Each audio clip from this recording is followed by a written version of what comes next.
ევროპის ქვეყნების საჰაერო სივრცის გახშირებული დარღვევები და ახალი გამოწვევა საერთაშორისო საზოგადოებისთვის ბოლო კვირებში დაფიქსირებულმა შემთხვევებმა კონტინენტის უსაფრთხოების გაძლიერების საკითხი გააქტიურა. დანიაში უპილოტო უცნობი აპარატების გამოჩენის შემდეგ ცნობილი ხდება, რომ 5 რუსულმა ავიაგამანადგურებელმა ლატვიის საჰაერო სივრცესთან ახლოს გადაიფრინა, რის გამოც ლიეტუვის ბაზიდან უნგრული გამანადგურებლები აფრინდნენ.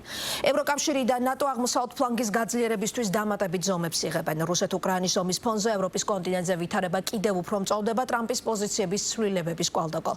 ამერიკის პრეზიდენტის ახალი გზავნილია, რომ ევროპის დახმარებით უკრაინა წარმატებას მიაღწევს. მოსკოვი დონალდ ტრამპის მიერ რუსეთის მისამართით ბოლო დროს გაკეთებული მკაცრ განცხადებებსა და რიტორიკის გამწვავებას პოლიტიკურ მანევრირებად აცხადებს. გივი ბარამიძე დეტალებით. რუსული დრონები პოლონეთის და რუმინეთის თავზე, რუსული გამანადგურებლები ესტონეთის საჰაერო სივრცეში, რუსული თვითმფრინავები გერმანული საზღვაო ფრეგატის თავზე, ბალტიის ზღვაში უცნობი დრონები კოპენჰაგენისა და ოსლოს აეროპორტების თავზე. ბოლო 2 კვირაში ევროპაში მომხდარი ეს შემთხვევები კონტინენტის უსაფრთხოებას მნიშვნელოვან გამოწვევებს უქმნის. დასავლეთის ქვეყნების მიერ უკრაინისთვის აღმოჩენილი დახმარება რუსეთის გაღიზიანებას იწვევს და შესაძლოა მოსკოვი ამ მანევრებით ევროპის პოლიტიკურ ნებას ან სამხედრო მზადყოფნას ამოწმებს. მოსკოვის ხედვით დასავლეთი რუსეთთან ომშია. რეგიონულ კონფლიქტებს ამრავლებს. ნათელი მაგალითია დასავლეთის მიერ პროვოცირებული კრიზისი უკრაინაში, სადაც ნატომ და ევროკავშირმა ნამდვილი ომი გამოუცხადა ჩემს ქვეყანას და უშუალოდ მონაწილეობს მასში. ევროპის ინციდენტები სავარაუდოდ რუსეთის ვრცელი სტრატეგიის ნაწილია. უსაფრთხოების რისკების უფრო ფართო სურათი სამოქალაქო ინფრასტრუქტურასაც მოიცავს. ევროპაში ღიად საუბრობენ ცეცხლის წაკიდების და საბოტაჟის შემთხვევებში რუსულ კვალზე. ეს ინციდენტები ევროპაში შეერთებული შტატების პრეზიდენტის დონალდ ტრამპის რიტორიკის სრულებების დროს ხდება, რომელიც ამბობს, რომ უკრაინას შეუძლია ტერიტორიების დაბრუნება და რომ ევროპამ უნდა ჩამოაგდოს რუსული თვითმფრინავები ნატოს საჰაერო სივრცეში. მათ აქვთ შანსი რუსეთის გამო. მე ვაკვირდები რუსეთის ქმედებებს და იმას, რასაც რუსეთი აკეთებს. ძალიან უკმაყოფილო ვარ იმით, რასაც რუსეთი აკეთებს და რასაც პრეზიდენტი პუტინი აკეთებს. ის ხალხს უმიზეზოდ კლავს, მათი ეკონომიკა ჯოჯოხეთში მიდის. ისინი ყველაფერს ბომბავენ და ძალიან ცოტა ტერიტორიას იკავებენ, თუ საერთოდ იკავებენ. სინამდვილეში ისინი კარგავენ გარკვეულ ტერიტორიას. ამიტომ ვფიქრობ, რომ ეს ძალიან ცუდია რუსეთის რეპუტაციისთვის. 25 სექტემბრის საღამოს უპილოტო აპარატების სავარაუდო აქტივობამ 24 საათის განმავლობაში მეორედ შეაფერხა დანიის ოლბორგის აეროპორტის მუშაობა. აეროპორტი როგორც კომერციული, ასევე სამხედრო რეისებისთვის გამოიყენება.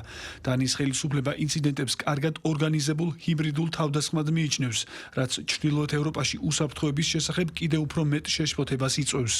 ხელისუფლებამ ჯერ ვერ დაადგინა ვინ დგას დრონებთან დაკავშირებული ინციდენტის უკან, თუმცა შეგვიძლია ვთქვათ, რომ არსებობს ერთი ქვეყანა, რომელიც ევროპის უსაფრთხოებისთვის ყველაზე დიდ საფრთხეს წარმოადგენს – რუსეთი. რუსეთი, რომელიც კონტინენტის დესტაბილიზაციას ცდილობს. სურთ, რომ აღარ ვენდობოდეთ ჩვენს ხელისუფლებას. ეს ყველაფერი ხაზს უსვამს, რომ ევროპის უსაფრთხოება სერიოზული საფრთხე ემუქრება და ის რეალურია. ევროპის კონტინენტზე უსაფრთხოების გამოწვევების ზრდის ფონზე სულ უფრო ხშირად ისმის ერთგვარი უკმაყოფილება შეერთებული შტატების პრეზიდენტის მიმართ, რომელიც ფიქრობს, რომ უკრაინა ტერიტორიებს ევროპის დახმარებით დაიბრუნებს. ევროპაში აცხადებენ, რომ ვაშინგტონი შესაძლოა ევროპას აკისრებდეს იმაზე პასუხისმგებლობას, რისი დაპირებაც თავად გასცა. პრეზიდენტმა ტრამპმა განაცხადა, რომ უკრაინას ევროკავშირის მხარდაჭერით მთელი თავისი ტერიტორიის დაბრუნება შეუძლია. ამ გასაკვირი ოპტიმიზმის უკან ამერიკის შეერთებული შტატების ჩართულობის შემცირების შესახებ დაპირება და ომის დასრულების პასუხისმგებლობის ევროპისთვის გადაბარება იმალება. სჯობს სიმართლე ვიდრე ილუზია. ის იყო ვინც მკვლელობის შეჩერების პირობა დადო. ასე რომ ეს ჩვენზე არ შეიძლება იყოს დამოკიდებული. ამერიკა ნატოში უდიდესი მოკავშირეა. ასე რომ თუ იმაზე საუბრობთ, რა უნდა გააკეთოს ნატომ, ეს ასევე ნიშნავს, რა უნდა გააკეთოს ამერიკა. ევროპის ქვეყნებში საფრენი აპარატების ინციდენტების ფონზე გააქტიურდა საუბრები, როგორ უნდა უპასუხოს ევროპამ რუსეთის ქმედებებს. ნატოში მოკავშირეებს არწმუნებენ, რომ ყველა სანტიმეტრი დაცული იქნება და ალიანსი რუსეთის დარღვევებს პროპორციულად უპასუხებს. თავის მხრივ ევროკავშირმა ოფიციალურად წამოიწყო ინიციატივა, რომელიც ბლოკის აღმოსავლეთ ფლანგზე დრონების საწინააღმდეგო კედლის შექმნას ითვალისწინებს. დრონების კედელს ორმაგი დანიშნულება ექნება: აღმოჩენა და ჩარევა. ჩვენ აშკარა გამოწვევების წინაშე ვდგავართ. რუსეთი ევროკავშირსა და ნატოს გამოცდას უწყობს. ჩვენი პასუხი უნდა იყოს მტკიცე, ერთიანი და დაუყოვნებელი. დღევანდელ შეხვედრაზე ჩვენ შევთანხმდით, რომ დისკუსიებიდან კონკრეტულ ქმედებებზე გადავიდოდით. საზღვრების შემოწმებით რუსეთი ამბობს, რომ გირჩევნიათ თქვენს დაცვაზე იზრუნოთ. ჩვენ უნდა ვაჩვენოთ, რომ შეგვიძლია უკრაინის დაცვა და ვიმოქმედებთ სწრაფად. უნდა ვაჩვენოთ, რომ გვაქვს საშუალებები.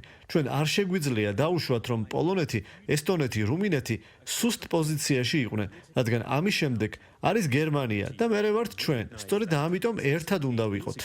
მოსკოვში საჰაერო სივრცის დარღვევებზე ბრალდებებს უარყოფენ, თუმცა არაერთხელ თქვეს, რომ რუსეთის მიმართ საფრთხეების გაზრდას მოსკოვი სარკისებურად უპასუხებს.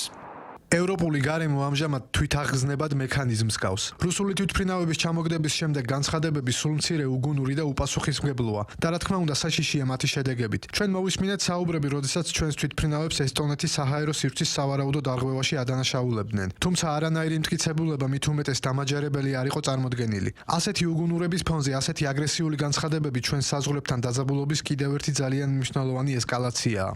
ნატოს უსაფრთხოების ზომების ფარგლებში ლიეტუვაში გამაფრთხილებელი და საკონტროლო თვითმფრინავი გაგზავნა თურქეთმა, რომელიც ევროპის კონტინენტზე არსებული დაძაბულობის ფონზე დიალოგის რეჟიმს ინარჩუნებს როგორც უკრაინასთან, ასევე რუსეთთან. ევროპის უსაფრთხოების უზრუნველყოფა სამხედრო, ეკონომიკურ და დიპლომატიურ საშუალებებზე იქნება დამოკიდებული.